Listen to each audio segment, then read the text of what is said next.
অভিষেক বন্দ্যোপাধ্যায় একটা চোর মানুষ। ওকে বলো বালি চুরি করতে, ও বালি চুরি করার জন্য ঠিক আছে। ওকে বলে গরু পাচার করতে, গরু পাচারের জন্য ঠিক আছে। ওকে বলো ধান্দাবাজি করতে, ওটার জন্য ঠিক আছে। ও নিজে গীতা, ও নিজেকে ব্রাহ্মণ বলে ব্যানার্জি। ও নিজে ব্রাহ্মণের মধ্যে একটা দাগ হয়ে গেছে নিজে। বন্দ্যোপাধ্যায় বললেন যারা গীতাপাঠ অনুষ্ঠান করলেন তারা একটাও গীতার শ্লোক বলতে পারবেন না, তাদের থেকে তিনি হিন্দুত্ব শিখতে রাজি নন। শুনুন, অভিষেক বন্দ্যোপাধ্যায় একটা চোর মানুষ, ঠিক আছে, যে 150 কোটি লিভস এন্ড বাউন্ড কোম্পানি থেকে চুরি করেছে। তার থেকে আমাদেরকে গীতা শ্লোকের জন্য শিখতে হবে না।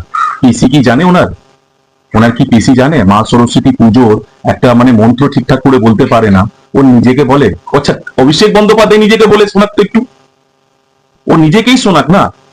ও তো নিজেই মন্ত্র জানে না। ওকে বলো বালি চুরি করতে, ও বালি চুরি করার জন্য ঠিক আছে। ওকে বলে গরু পাচার করতে, গরু পাচারের জন্য ঠিক আছে। ওকে বলো ধান্দাবাজি করতে, ওটার জন্য ঠিক আছে। ও নিজে গীতা, ও নিজেকে ব্রাহ্মণ বলে ব্যানার্জি।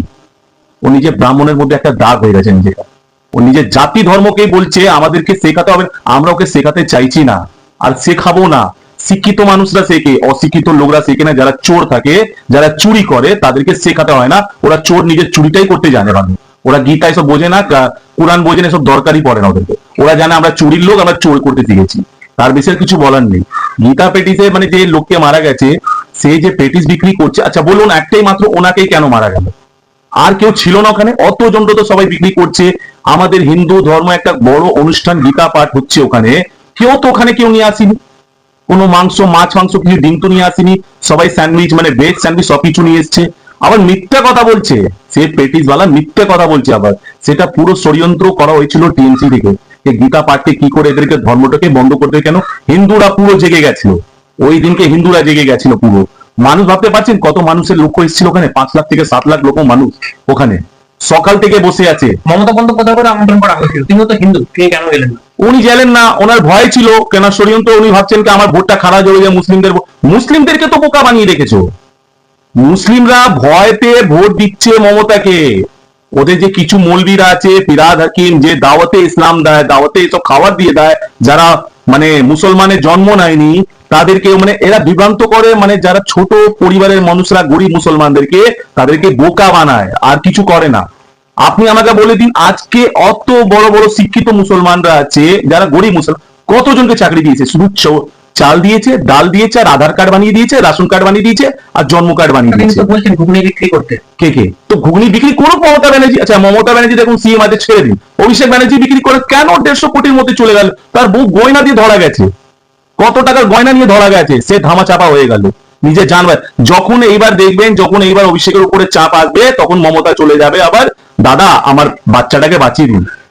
আমরা অভিষেক বন্দ্যোপাধ্যায় তো বললেন তিনি গেছিলেন দিল্লিতে নির্বাচন কমিশনের অফিসে, পরে মমতা বন্দ্যোপাধ্যায় যাবেন দিল্লিতে নির্বাচন কমিশন অফিসে গেছেন। তো ও কোনো লাভ নেই, নির্বাচন কমিশন ওকে ঘুরিয়ে জুতোটা মেরে দিয়েছে। সবার তো সামনে বলবে না আমি লাথি খেয়েছি ভিতর থেকে।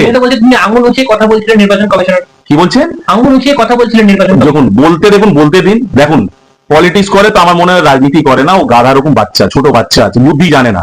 তুমি একটা ইলেকশন কমিশন অফ ইন্ডিয়ার কাছে যাবে, আর তুমি ওকে আঙুল দিয়ে কথা বলতে পারবে? অত ক্ষমতা নেই ওকে লাঠি জুতো খেয়েছে, ভিতরে ঝাড় খেয়েছে, আর চুপচাপ বাইরে এসে প্রেস মিডিয়াদেরকে বলছি আমি যা বলার আমি ইলেকশন কমিশনকে বুঝিয়ে দিচ্ছি।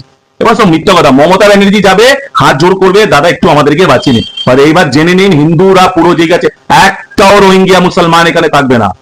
তার সবাইকে তাড়াতাড়ি, এখানকার শুধু ভারতীয় মুসলমান, ভারতীয় হিন্দু সবাই থাকবে। কোথায় রোহিঙ্গা, কোথায় বাংলাদেশি? রোহিঙ্গা, প্রচুর রোহিঙ্গা বেরোচ্ছে। আরে টিভিতে আপনারাই নিজেও দেখতে পারবেন কত চোররা বেরোচ্ছে। নিজে বলছে অন্য স্টেট থেকে যে ধরা যাচ্ছে, ওনারা নিজেই বলছেন যে পশ্চিমবঙ্গ থেকে বানিয়েছি আমরা। আমি বলতে হবে না, আমাদের এখানকার হিন্দু বাঙালিরা বুঝে গেছে যে চোরের রাজনীতি চলেছে।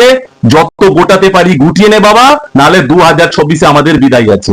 এদের বিদায় থাকবেই থাকবে, চাই যতই দেখ। হিন্দু জেগেছে ভাই, আমি বলে দিলাম সবাই, প্রত্যেক হিন্দুদেরকে আমি হাত জোর করে অনুরোধ করছি, প্রত্যেক হিন্দু এইবার 2026-এ নির্বাচনে তৃণমূলের বিসর্জনের দরকার, আর বিসর্জন হতেই হবে। কিন্তু অভিষেক বন্দ্যোপাধ্যায় তো বললেন 2026-এর জনগণ বিজেপির বিরুদ্ধে এফআইআর করবে।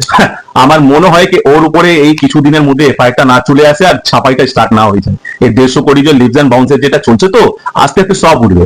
কেন? একটা ছেড়ে দিন আমার কথাটা, যে অভিষেক বন্দ্যোপাধ্যায় অত বড় বাড়াইপুরে কথা বললো, একটা মানুষ যারা খুবই ভালো টিএমসি কে ভালোবাসে, প্রশ্ন কেন করলো না? তার কি প্রশ্ন কেন করলো না? কিন্তু দাদা তোমার নামে 150 কোটির উপরে আছে, এটা তোমার বউ তো গয়না নিয়ে ধরা গেছে, সেটা কেন প্রশ্ন করছে না? তৃণমূল কংগ্রেস লোহা স্বচ্ছ লোহার মতো।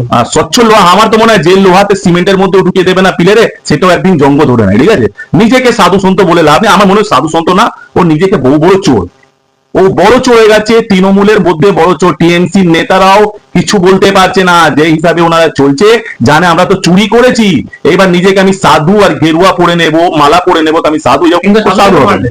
ওইটাই তো বলছি। আজকে যে বাংলাদেশে দীপু চন্দ্র দাসকে যে হিসাবে ঘটনা মানে নগ্ন অবস্থায় মারা গেল, তাকে তার জন্য একটাও বিরোধ করেছে টিএমসি? একটাও টিএমসি বলেছে কি স্টেটমেন্ট দিয়েছে অভিষেক ব্যানার্জি কেন এটা ভুলভাল হয়েছে?